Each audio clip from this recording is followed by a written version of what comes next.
Hello, what's up mga ka-cyber?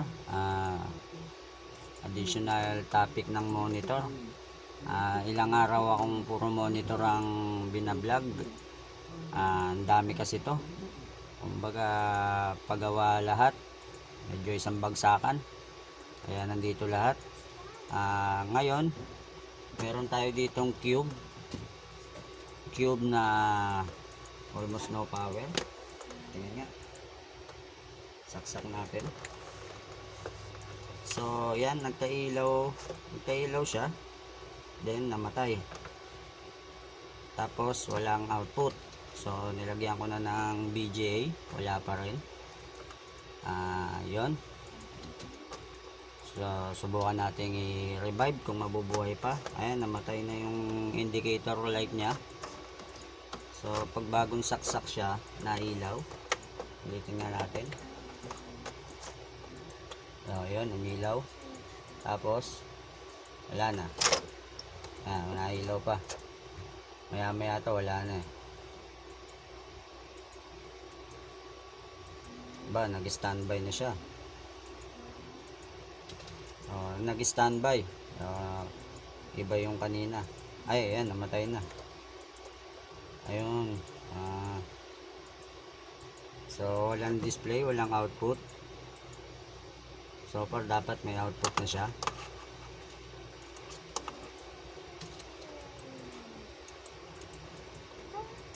Check natin. Detect. So wala talagang output. So check natin kung anong problema na ito.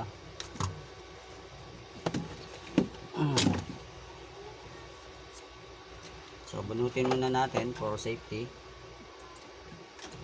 Iwas kuryente. Lagi nyo tatandaan ganyan guys. Pagka gagalaw kayo sa loob, for safety, ano nyo muna ang power. So pwede kang mag-diagnose ng walang power. Siyempre may scenario din na kailangan ng power. Okay. So yan, tanggalin natin yung connector.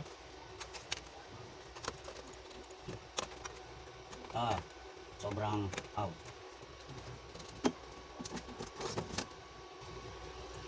Kita nyo ba ang itsura? So puro bloated na siya. Okay. Gamit tayo ng camera para makita natin ang close-up.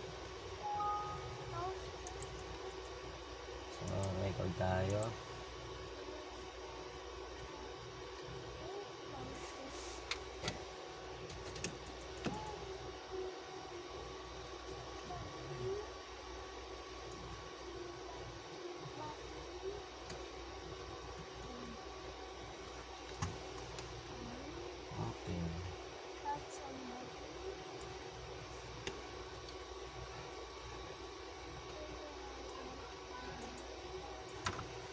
Start.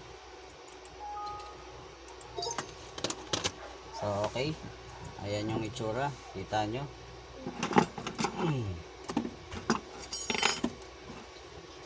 Ito bloated na, so lumobo na yan. Ito rin, hindi ko alam kung may iba pa din naman, pero kung titignan mo yung board, medyo nangingitim na. So may issue na talaga to. So hindi natin alam kung tatagal, medyo may edad na yung board sa itsura pa lang. Tapos natin ilaw. So tingnan natin. Bukod sa isang bloated, ito sa dalawa, ito mukhang okay pa. So far dalawa lang, no? Kaya tandaan mga ka-cyber, bago ka maggalaw, para hindi ka makiliti, discharge mo muna lagi yung capacitor. Yan. Kasi medyo, ito yung malaki, ito yung medyo malakas-lakas mangiliti. So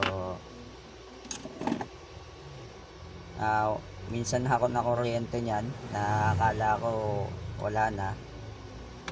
So yun, kaya ngayon bago ako nagagalaw, dini-discharge ko muna.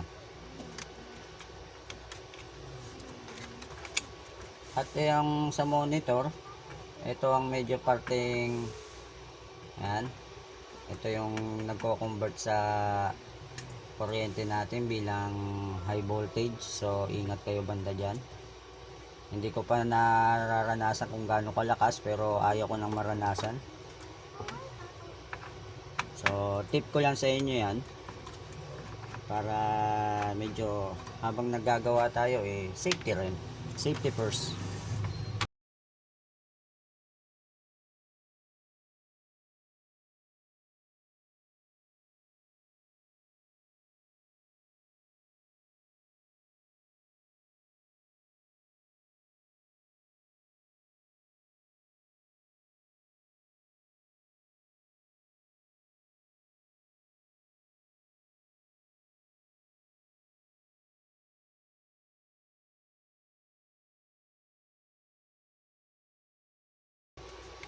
Okay, last time nag short ako, hindi ko napansin na may kumislap dun sa video ko na box ko yata yun.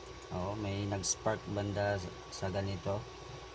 So yun, kung ma-review nyo yung video, makikita nyo yung spark na yon. So ibig sabihin effective yun, kahit na hindi na siya nakasaksak, as in may power pa siya gawa ng mga capacitor niya.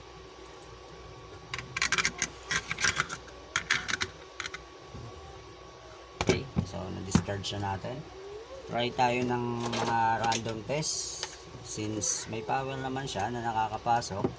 So feeling ko wala namang problema sa fuse, pero check na rin natin.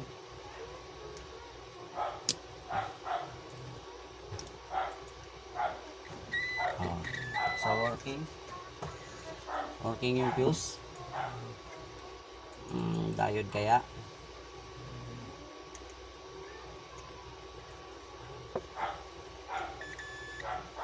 So okay.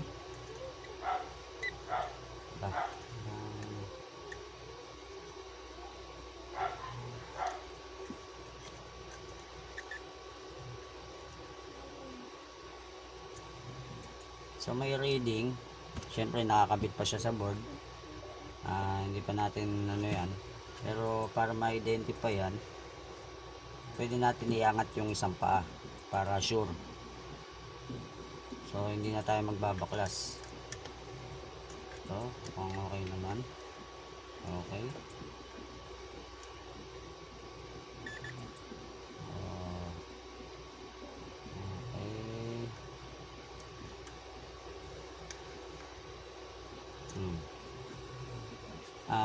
Capacitor lang kaya problema nito, palagay nyo? Since konti lang yung pyesa, random check pa tayo para mas maganda-ganda. Uy, hindi siguro ano to, mataas siguro yan. Try natin ng 20k ohms mode tayo. Ayaw mega, sa mega tayo. Okay, yun, mega ohms. So detect siya sa mega ohms. Okay, 98k. So malaki masyado pala to. So sa 200k detect na rin yun. So 98. Ito 0, malamang baka mababa lang to. Oo nga, 9.4 ohms. So ganun siya kababa. Random check lang tayo para sure, kasi may reason bakit nag-bloated to. Posibleng sobra sa power, or kasi sensitive to sa init ang diode, ang capacitor yan. So sensitive siya sa init, kaya lumulobo din yan. So far mukhang working naman. check natin yung mga IC sa likod kung may short.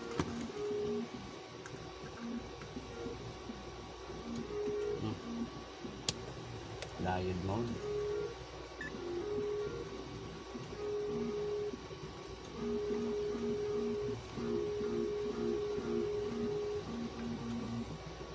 So wala naman short. So walang short. Okay, random check tayo ng mga capacitor. So kasi once na excuse me, once na nag-bloated ang capacitor, so may abnormality na sa itatapon niya signal, although hindi pa sira yan. Yung abnormality ang nakakatakot kasi kaya niya sumira ng pyesa, depende sa klase ng pagiging abnormal niya. Close up na natin.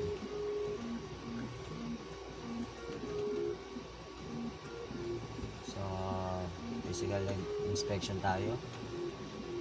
So parang sa init niya parang nagkaroon ng mga flux to So ayan.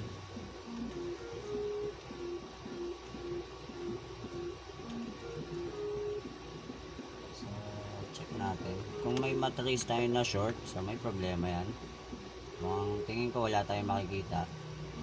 Capacitor lang talaga. Mulas. Random check lang. Wala pa rin.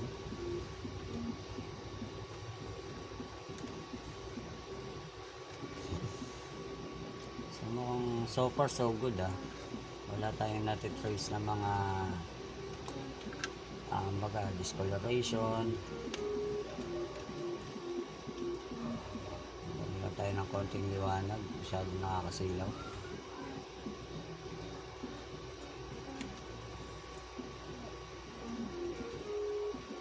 So lilihis ko lang yung ilaw natin. Malabo pa.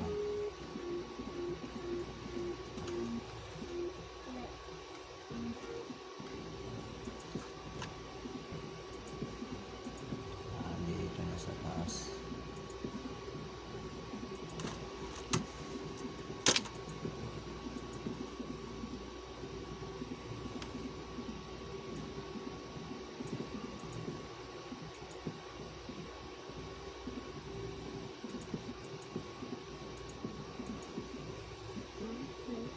So chine-check ko lang yung appearance niya. So baka ba doon may makuha pa tayong mga hint.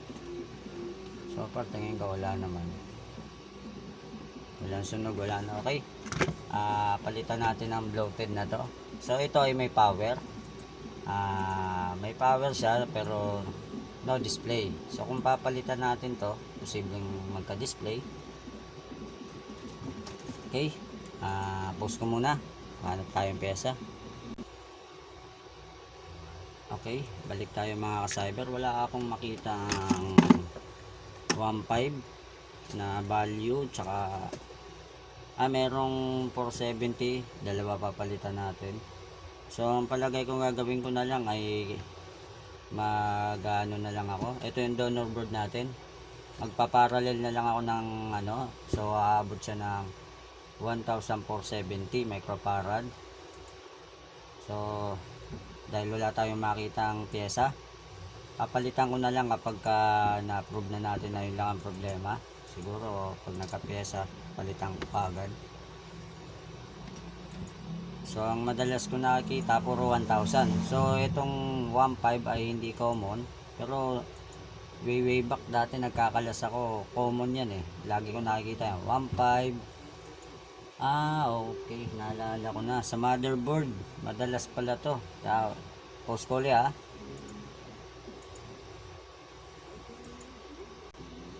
Okay, chinek ko yung board natin. Medyo wala pala akong board na sira. So, ganun na lang. Magpa-parallel na lang tayo ng capacitor. Okay. So, palitan natin to. Saan ka ba? Okay, ito.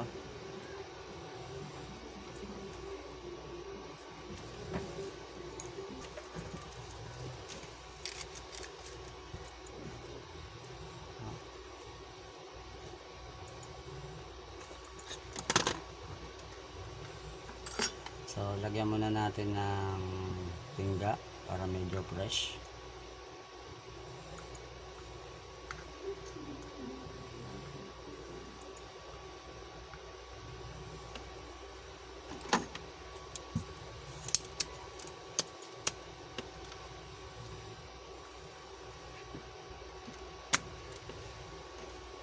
So labas ko konti